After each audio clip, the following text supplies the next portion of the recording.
Thanks for choosing this free Anfield Index podcast. If you'd prefer to listen to this or any of our other shows without adverts, then now's the time to check out Anfield Index Pro. With AI Pro, you can supercharge your entire listening experience. You'll not only get all of our podcasts without the ads, but you'll have them far faster with our Quick Publish feature available exclusively for subscribers. AI Pro also puts you in the heart of our sound studio, with an option to listen to many of our shows live and interact with the podcasters in real time as the shows are recording. Upgrading couldn't be easier. AI Pro is available on all popular podcast platforms, and we have our own apps for Apple and Android. Just head on over to AnfieldIndexPro.com and get started today. Hello everyone, and welcome back to another pre-season edition of Rival Recon here on Anfield Index Pro. And with the season under a week away now, we continue our look at the shape the Big Six are in as we count down to kick-off this weekend. And on today's show, I'm heading to North London to check in on how Mikel Arteta's Arsenal are faring. So joining me today to give us his perspective on the new faces through the door at the Emirates and how Arsenal are going to respond from the disappointment of missing out on Champions League football at the death at the end of last season, we welcome on commercial editor for OneFootball and writer for our blog, Phil Costa. Welcome, Phil. Hi, Harry. Nice to be here. Thanks for having me on. No, good to speak with you. I'll be honest. I mean, there was I put a little bit of a call out for Arsenal fans, Arsenal journalists to speak to ahead of the new season. I usually have got quite a few different people that I end up speaking to. So there's Lewis, who you know yourself, sort of working with out in Berlin. There's Ryan Hunn from Stadio and that lot. Every now and then there's some others as well. And there's plenty that I've grown up with because I grew up in North London. I ended up supporting Liverpool because my dad was a lifelong Liverpool fan as well. But I have to admit, this time round, it proved a little bit more difficult to get Arsenal fans onto the pod. I'm not sure it's because there's anything too much to be worried about. I think there's lots to sort of be looking forward to in terms of the season that's ahead of us. But before we actually get into sort of speaking about expectations for the new season, some of the new faces that are in the, undoubtedly, lovely kits again for Arsenal this season. I wanted to actually cast your mind back to the end of last season.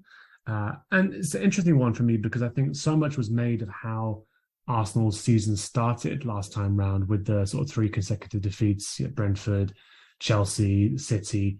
A lot of scrutiny on Arteta, on the project and sort of how things were unfolding. And then it felt like towards sort of the end of the season or before sort of the run-in, Arsenal really picked themselves up, found a great sort of rhythm and understanding between the team, and then just seemed to run out of gas towards the end of the season. Is that like a fair, really high-level summary of sort of what happened in your way? I mean, why do you think that just give us your thoughts on the season as a whole, I suppose, but then also sort of how things came to a close last season? Yeah, definitely. I mean, it's very easy to kind of run that narrative about Arsenal bottling the Champions League, and I guess in a way we did. I think we had a sizable point lead over Spurs and Manchester United with 10 games to play, but as you alluded to, we just kind of ran out of gas. It's easily forgotten that we've got a very young team. And granted, we weren't playing in Europe. We weren't playing, any FA Cup games. So it was kind of just one game per week, one Saturday to look forward to, and then we'd go from there. But it's very difficult for young players to maintain such high levels of consistency throughout a season. And ultimately, the difference was that Spurs had Harry Kane and Heung-min Son, and Arsenal had Alexandre Lacazette up front. So it was just, in general, running out of gas, young legs, tired legs. We had a few crucial injuries towards the end of the season with Thomas Partey and Kieran Tierney. Ben White was basically playing with half a hamstring towards the end, and Takehiro Tomiyasu was in and out of the side, and it just kind of collapsed all at the wrong time. And, there were a few results towards the end of the year that people remember. There was that 3-game kind of losing streak against Crystal Palace, Brighton and Southampton. And then towards the end of the season, we lost that game against Spurs, away at Spurs. And then going away to Newcastle just a few days later and getting hammered there again. It was just kind of so flattening because the Champions League carrot, should we say, was dangled right in front of us and snatched away at the last minute. But, you know, away from the fresh wounds, should we say, of the last few weeks, in general, the feeling at Arsenal is a positive one. The general direction of travel is a positive one. The mood behind the scenes is a positive one. So even though the season finished on a sour note, a disappointing note, Arsenal fans can see what's happening, which I think has brought Mikel Arteta, Edu, and the players a lot more. You know, they've got credit in the bank, should we say, as opposed to previous regimes where, you know, the direction was very muddled. There was, you know, instead of one conjoined way of thinking, it was a lot of different ways of thinking, trying to battle for top spot. And I just think now the fans can see very clearly what they're trying to do. And overall, despite the disappointment, we can see where we're going, and that's exciting for Arsenal fans. Yeah, and you said I think we'll come on to talk about maybe some of the more coherent thinking that I think you can see based on the players that are coming in and sort of the way in which Arsenal are playing towards maybe just before the end of last season, really. But focusing on sort of when things really seemed to turn around. I remember there being a patch. I think there was quite a good stretch where Arsenal beat Southampton, West Ham, Leeds, Norwich, and then there was a narrow defeat to City. And that, in my mind, seemed to sort of signal the change that, okay, this is a team that's turned the corner here. They're putting in more intense performances, more complete performances, fighting for each other. There seems to be a sort of a gelling amongst the players who are out there, which is sort of interesting given the timing of that, the fact that obviously Aubameyang was off sort of fairly shortly after that, or sort of was definitely sort of away for the majority of those games before he sort of secured that move to Barcelona. But the way in which these young players sort of pulled together, I'm interested in what you think. I mean, when you mentioned the direction of travel was positive and you could see the progress, I feel like at one stage people were asking, you know, what does a Mikel Arteta Arsenal team at its best, when everything clicks as it's supposed to, what does it look like? At its best last season, what did that sort of starting 11 look like, and sort of the Arteta way look like with this sort of new crop of players? Well, I mean, it's a question I was asking myself as well, because we'd seen kind of glimpses of it, but nothing really over a consistent spell. And there were lots of doubts within the Arsenal fan base about Arteta's ability to coach an attack. A lot of his signings were, you know, defenders or defensive-minded players, and you know, we thought, you know, he just wasn't up to it. He couldn't do it. We really were horrible to watch for large spells. And then once we kind of freshened things up last year, we've been very lucky that you know, two really impressive young players have just kind of come through our academy at the perfect time in Bukayo Saka and Emil Smith-Rowe. We've got Gabriel Martinelli as well waiting in the wings, and he looks, you know, like he's ready for his breakout season now. And I think what an Arteta side looks like is one full of mobility, flexibility, and physicality. And I think you can see that more now, especially during pre-season. But last season in particular, there were moments where things really began to click. And I think that was largely stemming from the young players. You know, Bukayo Saka was just, you know, a joy to watch last year. And he's someone who's never standing still on the football pitch. He's always looking to take defenders on. He's always able in the press and very sort of intelligent in the press as well. Much like Martin Odegaard and Gabriel Martinelli, they're very open to working hard, which I just think wasn't possible with Alexandre Lacazette and Aubameyang and even Nicola Pepe to an extent, because a lot of his good work happens on the ball as opposed to off the ball. And I think obviously there were tactical changes, but the main change was that a lot of these young players had kind of broken into the side and their egos are kind of left in the changing room. Whereas I think Arteta had to kind of weed out a lot of those bad apples, should we say. And I think that was very clear in how Mesut Ozil had left the club, Shkodran Mustafi had left the club. Pierre-Emerick Aubameyang had left the club. Sead Kolasinac had left the club. David Luiz had left the club. You know, there was a lot of dead wood in there that needed to go to really give these young players a chance to shine. And like you said, there was, you know, it became a bit of a joke, a bit of a meme, you know, on social media. But that game against Manchester City just after New Year, we bossed them off the pitch like for 60 minutes until Gabriel Magalhães was sent off.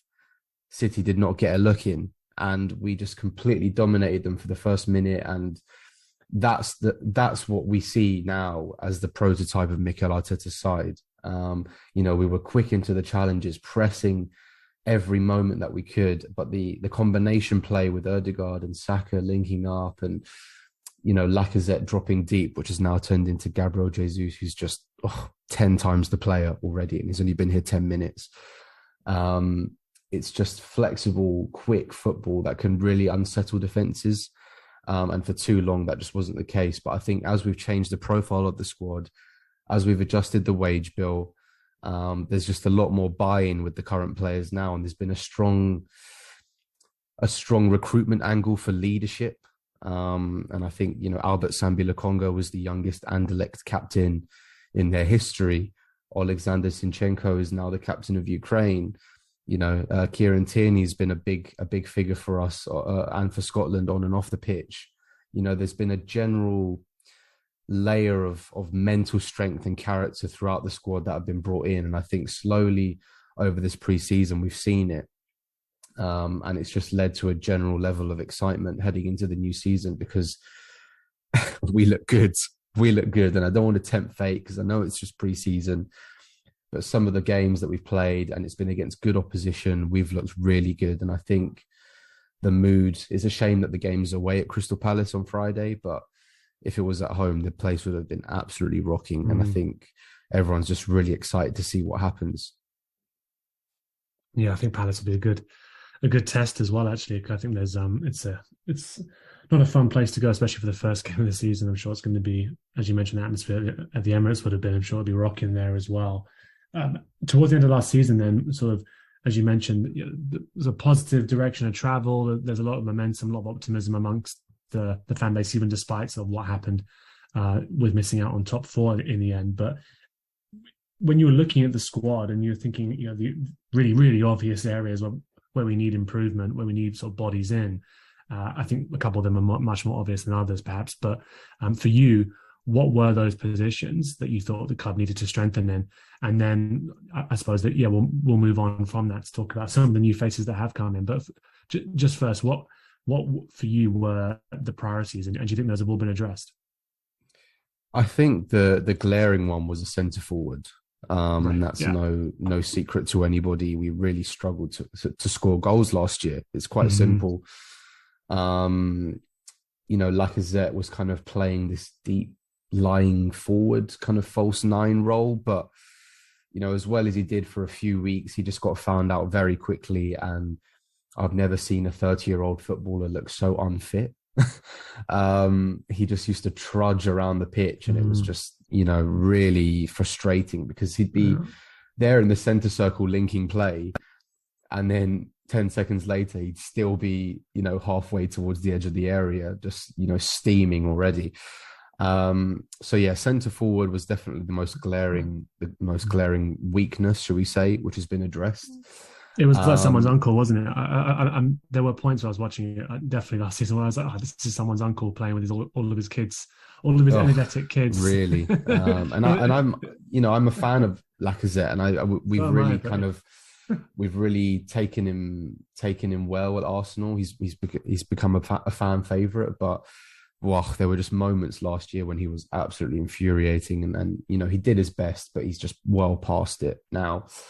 You know, it looked like he just chucked down a doner kebab before it even started the game. So, so that was for a lot of Arsenal fans, that was the glaring issue. And then obviously there were more supplementary things with left back, mostly due to Kieran Tierney's injury problems, but also Nuno Tavares just clearly wasn't ready yet to be an Arsenal player, and now he's gone out on loan. So we needed to supplement our options at left back, and also in midfield. We were kind of looking at Granit Xhaka and thinking there's potential for upgrade here, because as well as he's done, he's not really a box to box midfielder. He's more of a deep sitter where he can sit there and dictate the tempo. But Thomas Partey's just a much better player than him, and he was kind of playing the lone pivot in Arteta's team. So a lot kind of rests on him, which could be quite unfortunate as things develop in the future. But those were kind of the main three positions: centre forward, midfield, and left back. And then there was talk about Rafinha coming in, even though we were eventually lost out to Barcelona. But maybe just some support and some competition for Bukayo Saka on the right hand side would be lovely as well. And there's still a few weeks left to see if they can pull a rabbit out of the hat on that front. And you're mentioning sort of the emergence of Saka, of Emil Smith-Rowe. Obviously, sort of a joy having the likes of Odegaard there to dovetail with them as well.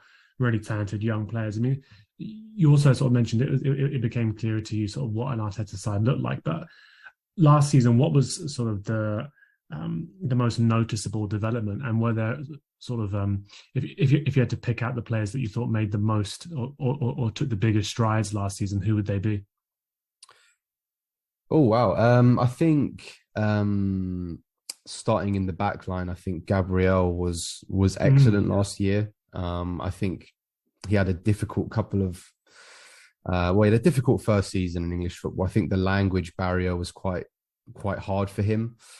And as well, he had a difficult time with COVID. I think he was feeling the effects of that for a while afterwards, like many players were in the Premier League. And he, is moving to a new country, new culture. It was, a bit up and down. But last season he was kind of formidable, really, and he formed a really nice partnership with Ben White, because he's kind of more aggressive, more physical, and then you've got Ben White next to him, who's more technical and likes to be on the ball and likes to come out and dribble a bit. But Gabriel was just, wow, without him you could really see us looking a bit fragile in the back line. So he came on a lot, in my opinion.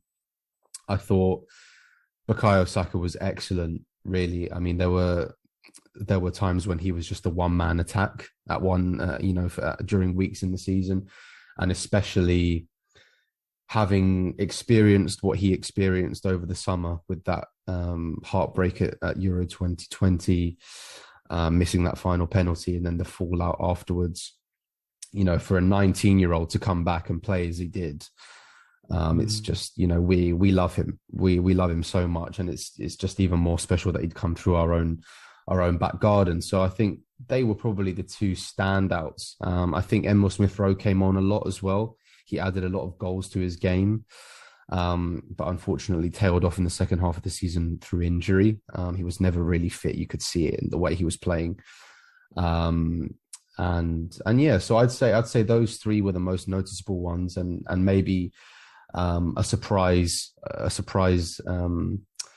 sort of star was Tomiyasu. Nobody really knew much about him when he came in from Bologna. It was quite a low-key deal late into the window, but he kind of slotted in seamlessly and was very influential in a lot that we were doing. But again, another one that suffered with injuries and wasn't on the pitch as much as we would have liked. So but I think overall the squad was in a good shape. There were very few performing below par.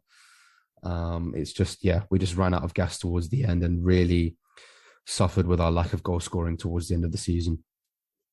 Yeah, and you sort of talking about faces that have left the club. Obviously, Lacazette, who we mentioned, has gone to Lyon on a free transfer. The Guendouzi saga finally ended with him heading to Marseille. I actually lost track of that a lot, but I was surprised to see sort of how bad-blooded it seemed to have gotten towards the end. And then Nuno Tavares, as you mentioned, gone on loan to Marseille. Didn't look quite ready for the Premier League just yet, but new faces through the door, as you mentioned. The obvious one was the need to bring in a centre forward, and I was really intrigued as to sort of what kind of centre forward Arsenal would look for, Arteta would look for, just based upon the success of other forwards in the club's history, and picking up I'd say Gabriel Jesus who's 25 years old from City. I mean, admittedly, it's 46 million pounds apparently, but I mean, a player who, when he first arrived at City, I thought had huge reams of potential.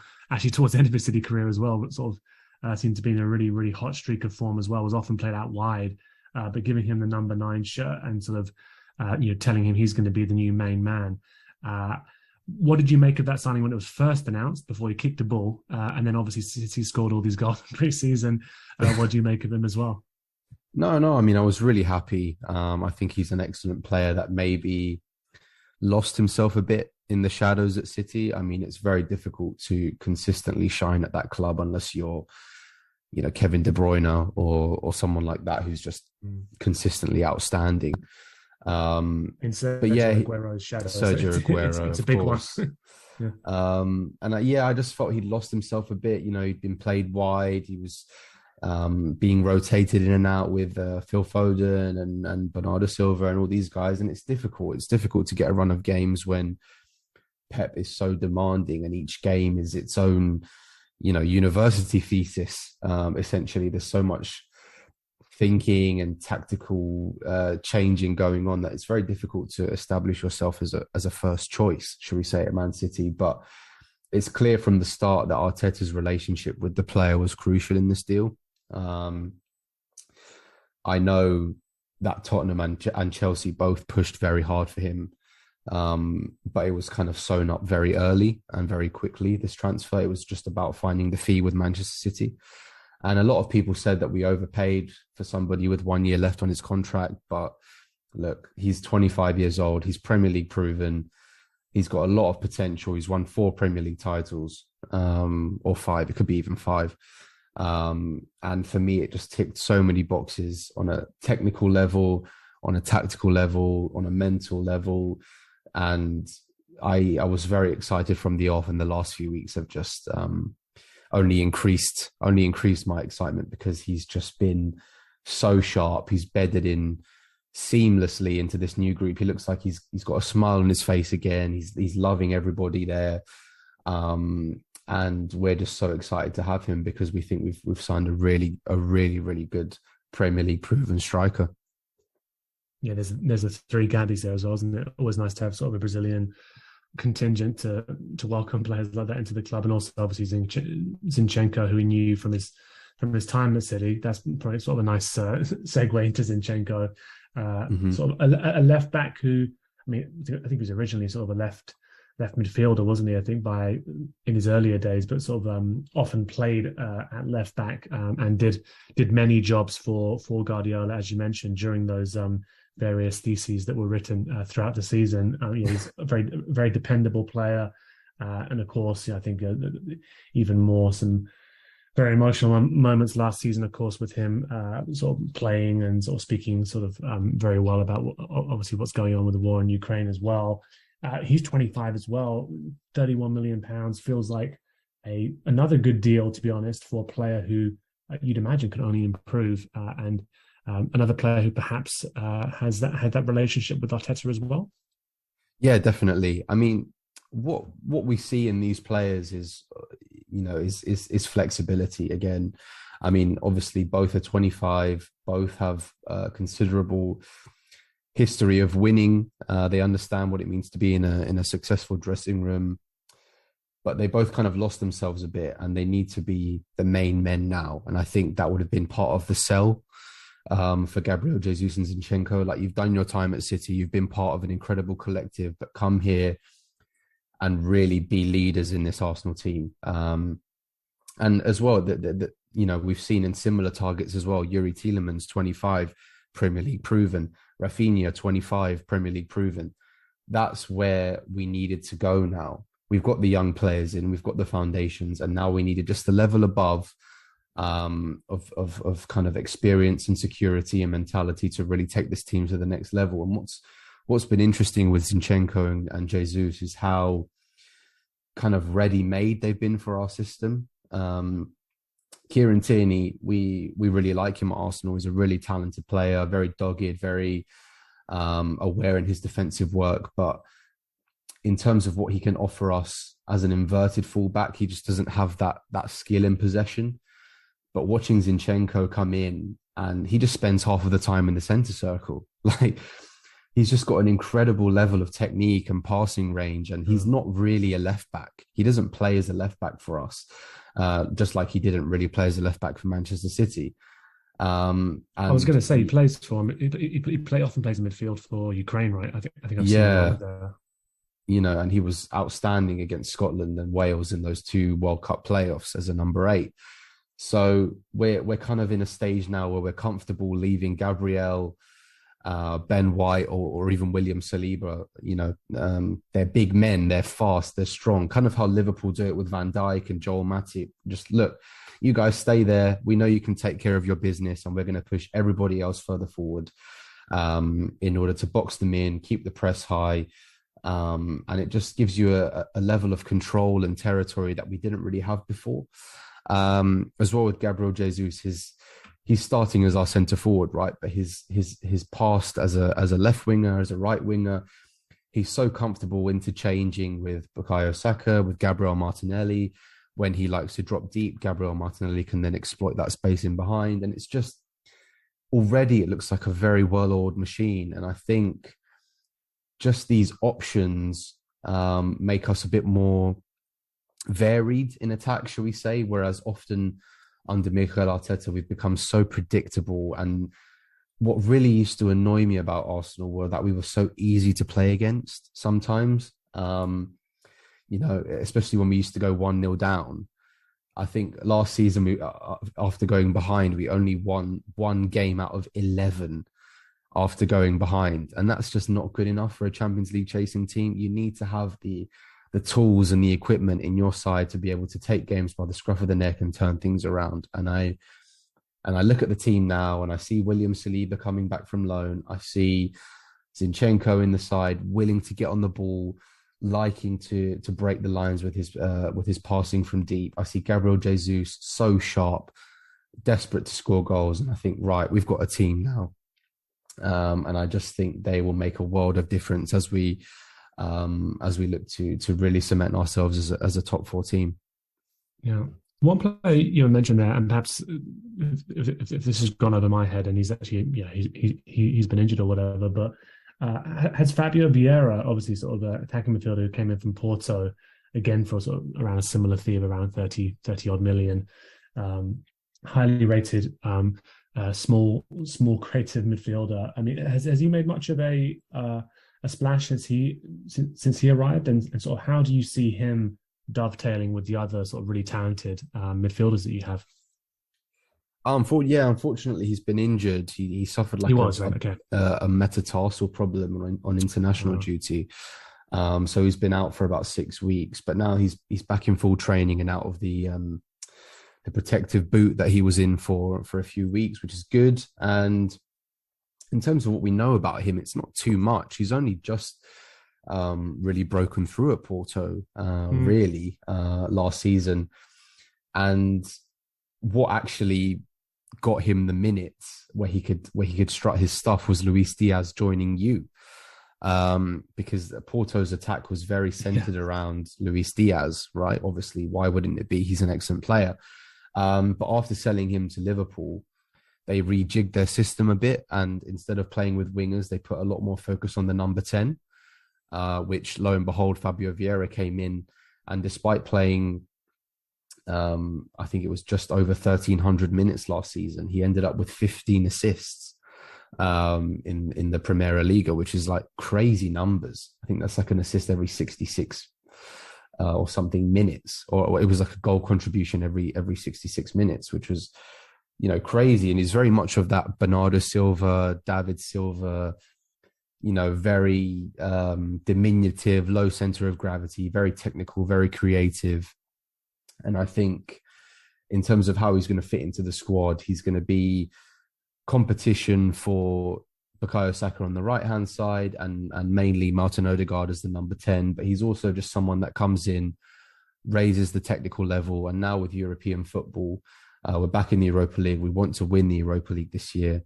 He can come in, give the others a rest, but also really come in and impress when given the opportunity to do so. And I think he definitely needs to hit the gym. That won't be a surprise to a lot of people who saw him.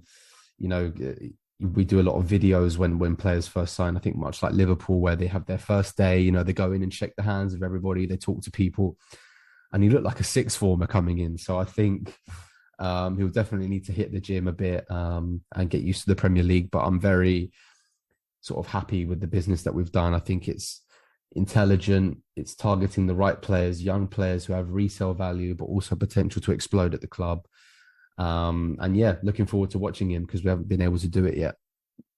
Yeah, and two players who'd already been at the club, I'm sort of interested to talk about them a little bit as well. As one is William Saliba, who of course has yet to make his Arsenal sort of official Premier League debut, but has finally seemed to be given a chance this pre-season coming back from loan, and looks to have some of the tools that you'd imagine sort of will interest Arteta as a centre back who can play who can perhaps play at the highest level. And the other one I want to talk about was Nketiah, because of course I think he tried to shoulder a lot of the burden, or some of the burden last season when there was that sort of vacuum in terms of a striker, sort of senior striker at the club.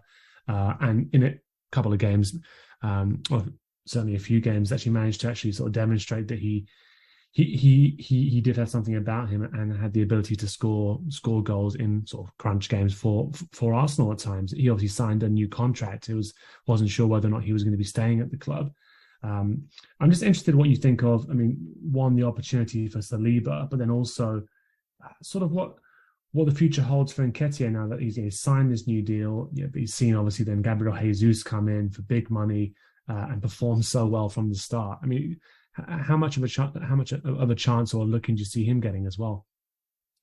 I think with Saliba, there's been so much anxiety around his Arsenal future. You know, a lot of Arsenal fans thought that he wouldn't even play a single game for the club. There was a lot of talk about teams being interested in him this summer, Marseille, Atletico Madrid, and the noises coming from Saliba were not exactly, you know, I want to go back to Arsenal and fight for my place. It was very much, oh, we'll see what happens kind of thing. And when you've made a £30 million investment in an 18-year-old, and after 3 years, he's yet to make a single appearance for your club, it's normal that you feel a bit apprehensive. Yeah. I was going to ask, I mean, was there ever any indication as to why that was? Not particularly. I mean, it's no surprise that maybe as a young player, as a teenager, he was not deemed ready for Premier League football. And I don't think Arsenal fans would have had an issue with that itself. It was just how his future was handled. A lot of moves that were, you know, collapsing and, you know, very last minute decision making where he was going to one place and then going to another place and then he was staying. And then we left him out of the Europa League squad list in his first season. And then it was just, you know, there was a lot of miscommunication and it felt like bridges were being burned. You know, a lot of the noises from both sides were not particularly complimentary of each other. But fair play, he had an excellent season at Marseille last year. He's won Liga and Young Player of the Year, played an incredible amount of minutes and was kind of formidable at times. And when you see him, he's just turned 21 and he's a man mountain. Like genuinely, he's 6'4", you know, he's as wide as a fridge. He's quick. He's got good distribution. And you just thought, we should be doing everything we can to get this guy back in the club and integrated and feeling good here because he's got a space. There's a space for him in this side. And he's played the last few games of pre-season with, you know, next to Gabriel. And those two just look like men, you know, they look strong. They look quick. They look like they can handle their business. And he's just kind of got this aura about him. He's very calm, very composed. He never really goes to ground in a sort of Virgil van Dijk way. He's just happy to trust his body, happy to say, go on, if you want to take me on, you can take me on, you know? And there were a couple of clips this season during pre-season of him just bullying players like Timo Werner, Kai Havertz. I mean, Sevilla came to the Emirates last weekend and none of their strikers got a sniff, you know? And what he offers is genuine competition at centre-back with Ben White, but also what he does is allow Ben White to move over to right back. with Tomiyasu out injured, because we don't want Cedric anywhere near the side, because he's, genuinely shocking. And what that allows is Ben White to fill in at right back, and he's a lot more comfortable playing that inverted role where he can be comfortable on the ball, distribute.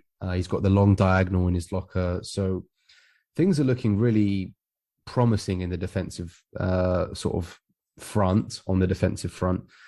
And I think now with Saliba back, he looks happy. He looks, comfortable in the side.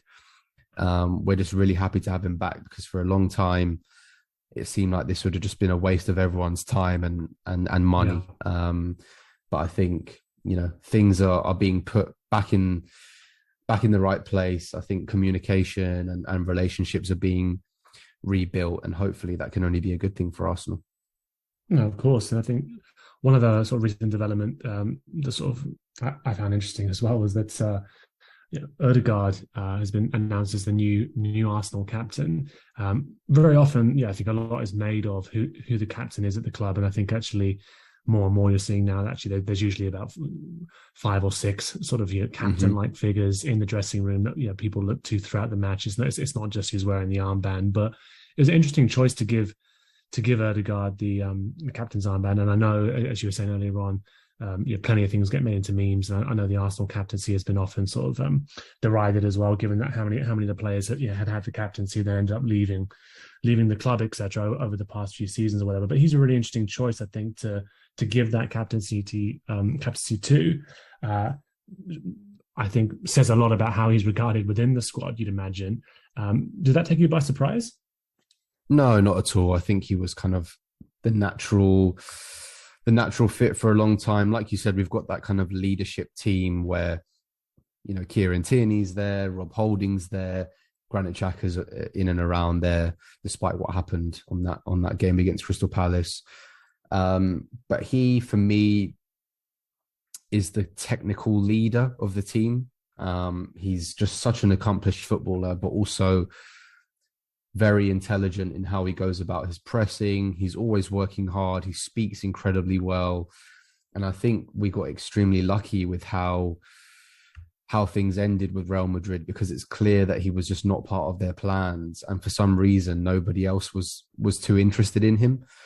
And I think paying 30 million for a player, not only of that experience, but of his potential, of his standing, of his demeanor. He's the captain for Norway, recently captained at Arsenal. And I just think, he only joined us on loan 18 months ago. And now 18 months later, he's the captain of the football club. So I think that says a lot about how he's viewed by Mikel Arteta, how he's viewed within the squad. And he really came on last year. There were times in his first spell at the club that he kind of flitted in and out of games, but last year he was kind of central, shall I say, to everything. And I think if you speak to most Arsenal fans, a few of them will be banging on about Tony Adams and how we don't have anybody like that anymore. But most people, I'd say, will be happy with the choice. And just going back to your question about Nketiah, we were all certain he was going to leave. The season had finished. There'd been no noise about a new contract. Arteta has always spoken very highly about him, and towards the end of the season, he really showed more layers to his game that we didn't really expect. He'd often been touted as a kind of penalty box poacher, which is what he's always been good at, even at youth level. He's very much been the guy inside the 6-yard box or the penalty box, ready to finish well or to collect the scraps. But just towards the end of last season, you could see him, improving with his back to goal and running into the channels and linking up play. And we thought, hold on, this looks good. He's looking good. And he's done a lot of work with his physique. He looks very strong and capable of battling Premier League defenders. And I don't know what's happened, but during pre-season, he just looks like a different player. I'm not sure whether that's been tied into his future or him feeling more secure at the club. But I think in terms of second choices, because don't forget, if we lost Nketiah, we would have lost him for a nominal fee, particularly if he went abroad. It would have been, peanuts in terms of a compensation. And a lot was made of his new contract. I think he's on about 100,000 a week now. But if you if you would have had to replace Alex Lacazette and Nketiah, I tell you, for now, you would have been spending a lot more than what you would have been spending on Nketiah's contract alone. So I think he's got some credit now with Arsenal fans. I think he spoke about being, he'd had opportunities, but never a consistent run in the side. And I think once he had that last season, he showed that there's more to his game than a lot of people imagined. And I think, yes, maybe he knows that he's still second choice to Gabriel Jesus, but in the FA Cup, in the Europa League this season, he's going to get a lot of minutes. And I think he's going to surprise a lot of people, because I think his game has really gone up a level in the last few months. And I'm really excited to see how he gets on. Again, it's another academy boy that we can get behind and really enjoy at the club. And I think he's got everything needed to become a really good supplementary second choice option for this club. Yeah, it's another huge opportunity for him, isn't it, really? And I think there does seem to be a really good sort of sense, or you get the sense anyway, that the atmosphere within the dressing room, all these young, talented players, lots of academy graduates there supporting each other, seems to be a really sort of positive sort of environment, rather than sort of players sniping at each other, annoyed that they're not getting a chance or things like that. So that seemed like a good environment to develop further in. Just literally last couple of questions before we wrap up then. I mean, what are you mentioned there sort of wanting to win the Europa League this season. I imagine Champions League qualification as well is the goal once again, having missed out on that over a number of seasons now. What are your expectations of the season? Maybe I even ask you, what were your expectations at the start of pre-season? What are your expectations now? Because I think I have seen some really, really free-flowing performances, obviously, as pre-season. But yeah, what are you anticipating, and where do you think the fan base is at the moment in terms of what they're expecting? I think there's a general understanding that Man City and Liverpool are a step ahead of everybody. I know both clubs have had to endure some change. But for me, they've got the two best managers, some of the best players in the league. So for me, those two kind of stand alone as number one and number two, and we'll let you play that out, which you've done in the past few seasons. But beyond that, I think Arsenal are more than capable of finishing third this year. I know Tottenham have bought well. I know Chelsea will always be in the conversation. Manchester United are,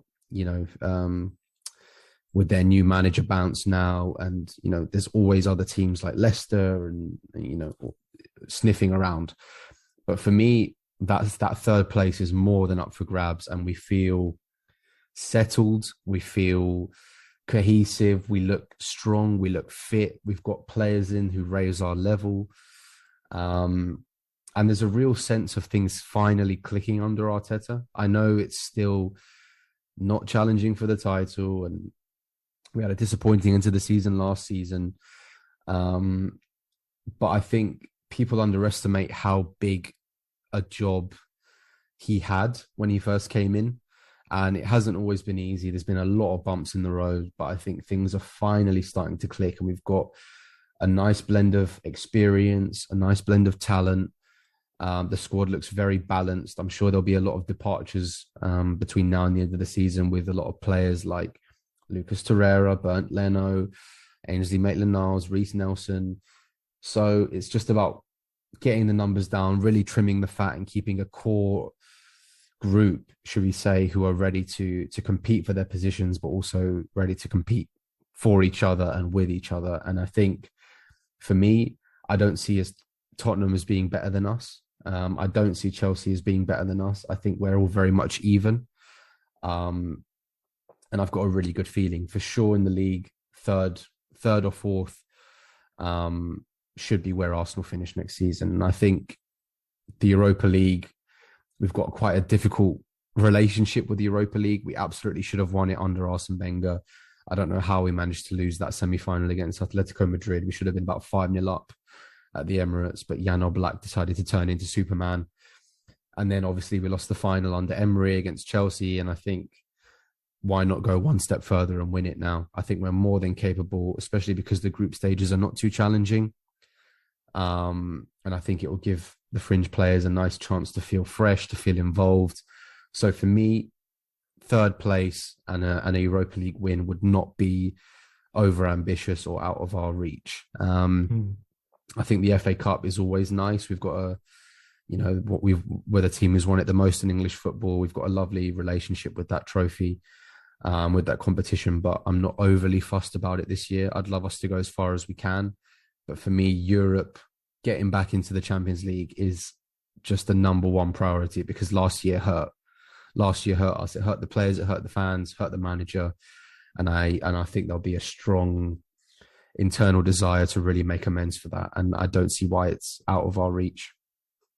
No, of course. And I think just one final question, and you sort of touched upon there when you're talking about Chelsea and Tottenham. I was just going to ask you what you've made of sort of the other business that clubs have done in the league, and if there's any sort of signings that you've been particularly sort of fond of. Actually, when I had Seb Stafford-Bloor on a few weeks ago just to talk about Spurs and what shape they were in heading into the season, he singled out Jesus and was like, I think it's a really smart piece of business. And yeah, I just wondered, what you've made of the other teams, and if there's any signings that you think, it's really smart. Well, I'm shocked they managed to get that guy over the line.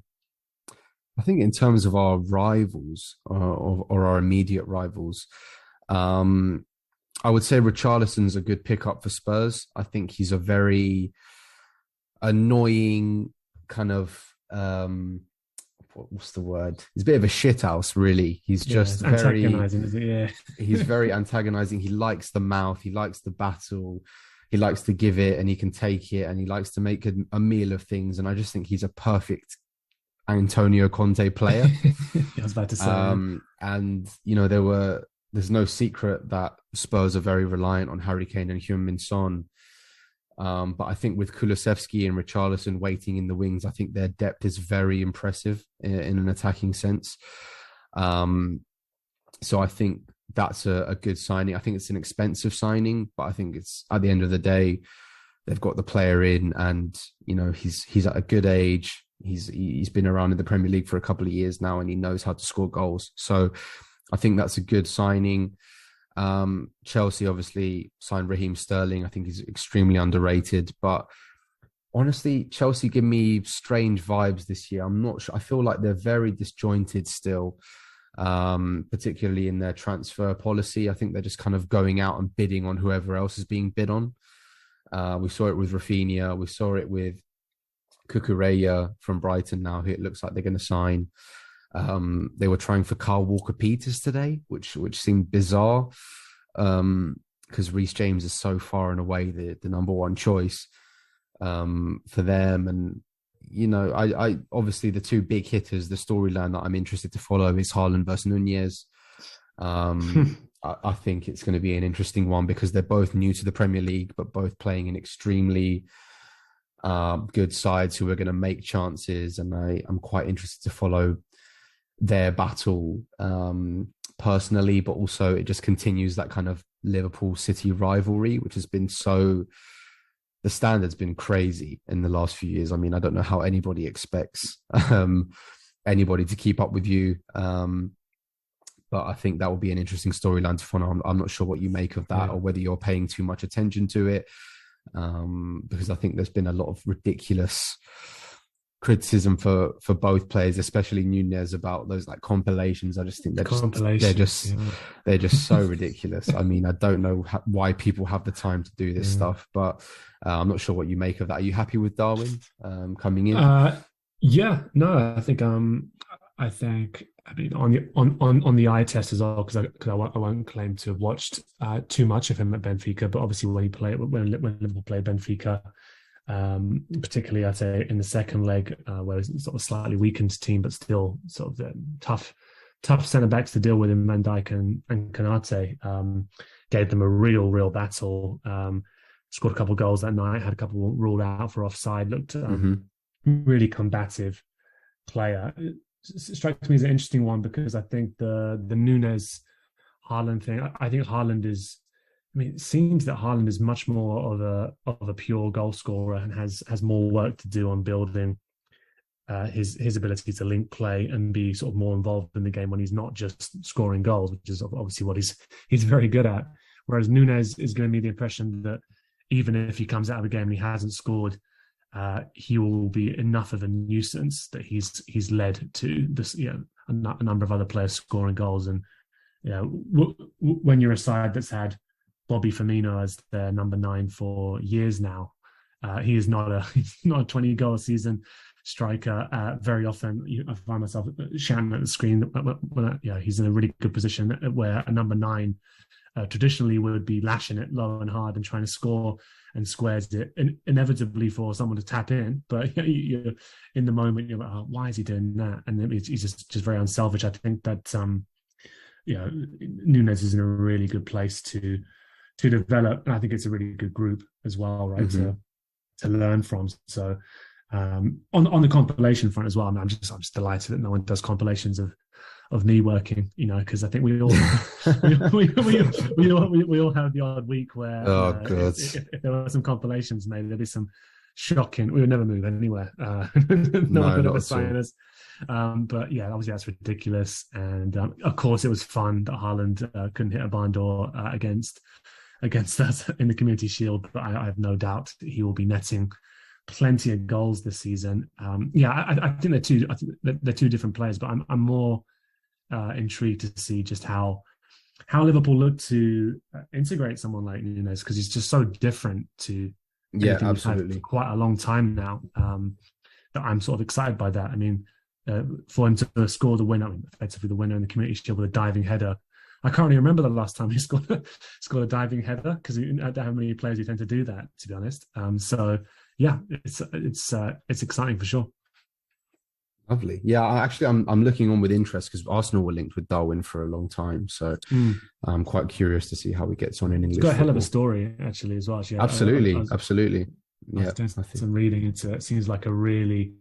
I think Liverpool do. I mean, a lot of people roll their eyes at this stuff, but I think it's pretty clear Liverpool do a lot of work on scouting the characters of these players as well. I think they definitely look for fighters who seem to have had to overcome quite a lot of stuff to get where they are. And he strikes me as someone who's, despite the really streamlined appearance at times, he looks like a footballer created for Instagram, basically. But he's very, very combative. So I'm looking forward to it for sure. But anyway, Phil, thanks. You've given us more enough time there, more enough insight on Arsenal, which is, as you can see, it's a project that's at a really interesting stage in its development. A number of super exciting players there. I think there's going to be plenty of games where you're a joy to watch, to be honest. So looking forward to watching it from a neutral perspective, and for somebody who has a very active family WhatsApp group where Arsenal fans are quite loud in that group. So I'm expecting there to be a lot of aggro this season. Loud, except when we play at Anfield, then it's very quiet. You'd be surprised, honestly. It comes around a lot. Well, at least before the game, I get a lot of aggro, a lot of stick, and I try not to respond, because these are my younger cousins. I mean, they'll learn like I learned, you you have to learn the hard way. Yeah. I was getting messages last season at one stage of a sort of Ramsdale is a much better keeper than Alisson. I was like, look, I could respond to that. I could respond to that. But I was your age once, and I'm not being rude to Ramsdale or anything like that. But I was like, you'll figure it out. You'll figure it out. That as you go along, you have highs and lows or whatever. But that was just one particular moment I remember. But that's being a football fan. But anyway, Phil, thanks so much again for coming on. My pleasure. Thanks for having me, and good luck for the season. Absolutely. And on this preseason series of Rival Recon that we've been doing, to all the listeners, only got one more edition left in terms of this sort of top six, big six, if you will, preview. Just trying to hunt down a Chelsea fan or journalist to speak to us about. There's a few things that have gone on at that club over the past few months, so a lot to catch up on, and interested to see what shape they feel they're in heading into the season. So do check out for that, or keep your eyes peeled for that over the next week or so. There'll also be the first episode of the season for sort of the usual Rival Recon with our Fulham preview coming out. We speak to some of the guys from Fulhamish ahead of the game on Saturday lunchtime. So do check out for that this week as well. But between now and then, do keep an eye on all the other great content coming out on Anfield Index Pro. And yeah, we'll see you very, very soon. We hope you enjoyed listening to this Anfield Index show. Please be sure to subscribe to our channel so future podcasts find their way to your device automatically. There's nothing quite like fan engagement, and we'd love to know what you think of anything discussed on this show. The best way to get in touch is over on our free Discord community, where both podcasters and listeners debate the hottest LFC topics 24/7. Sign up free now at anfieldindex.com/Discord. You won't regret it. You can also follow us on Twitter at Anfield Index and find us on Facebook by searching for Anfield Index. Oh, and before you go, we'd love it if you could leave us a 5-star review on your favourite podcast app. It only takes a couple of seconds, and it means the world to the people who create these free shows.